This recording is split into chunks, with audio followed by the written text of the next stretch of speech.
again for coming in, John.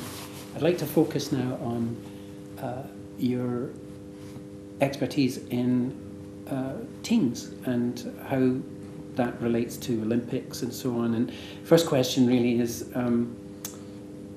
the Olympic team a real team? According to the technical definition, yes it is, because there's interaction between the members, there's a structure there, there's a feeling of cohesion, there's various criteria that you would apply and say yes. Right. Beyond that, quite clearly, it is more than that, and the atmosphere and the characteristics that you'd be looking for each of the teams that comprise Team GB would be quite different. So, for example... So in different sports? Very much so, yeah. So typically within sports psychology, you would categorise sports as either coactive or interactive. Right. What does that mean?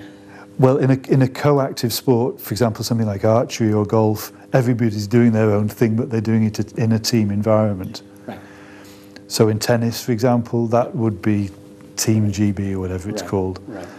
In an interactive sport, it would be a sport like volleyball, basketball, football, where it's the interaction between the members. The sum then is greater than the parts. Right.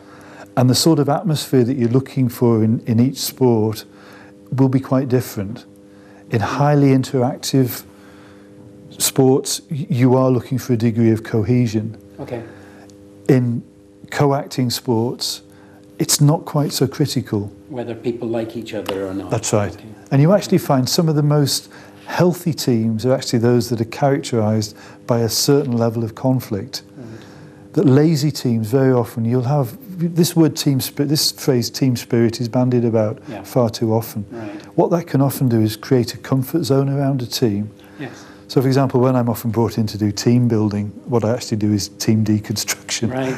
Because what I'm trying to do is put a bit of a jag or an edge back in there. Sure. If you don't want to show up your teammate in training, right, you'll hold back. Yes. You need that competitive edge. Sure. And some of the most successful teams in sporting history were characterised by healthy levels of conflict. Right. Have you any examples for us? What you think? Well, to be honest, I was quite surprised. I did some work a couple of years ago with people who'd been involved in the Wimbledon football team at the time that Vinnie Jones was involved. The Crazy Gang. Yeah, Dave Bassett was the manager.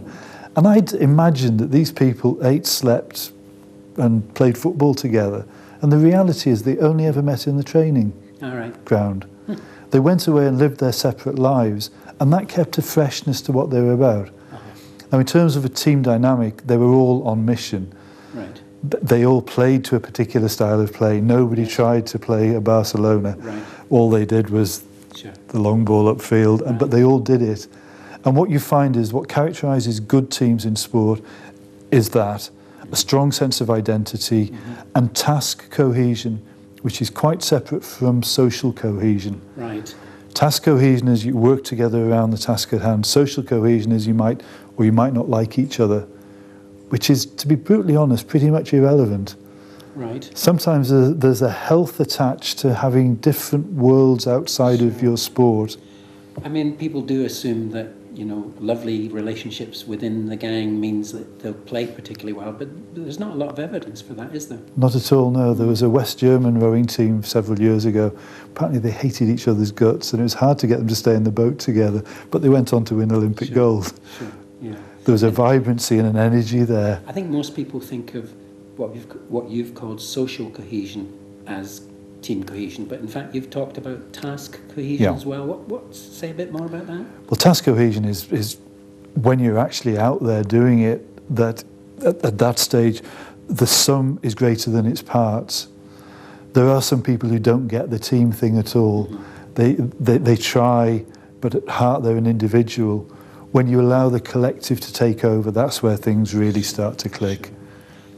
John, you said you had reservations about Team GB. Tell me about that. Well, I think obviously from a marketing point of view, it's a runner, but I do think that there's a considerable degree of pressure being brought to bear on GB athletes leading up to this.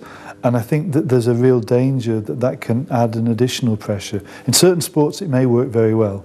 Cycling is an example where they seem to have got every I dot and T crossed. Yes, they're very organised. There may be other sports where this actually becomes a burden that athletes have to carry with them. Right. And it's critical, I think, that individual work needs to be done with individual athletes to see how they respond to those sorts of messages. Right. Okay, well, concerns noted. Okay. Thanks very much, John. It's a pleasure. Thank you.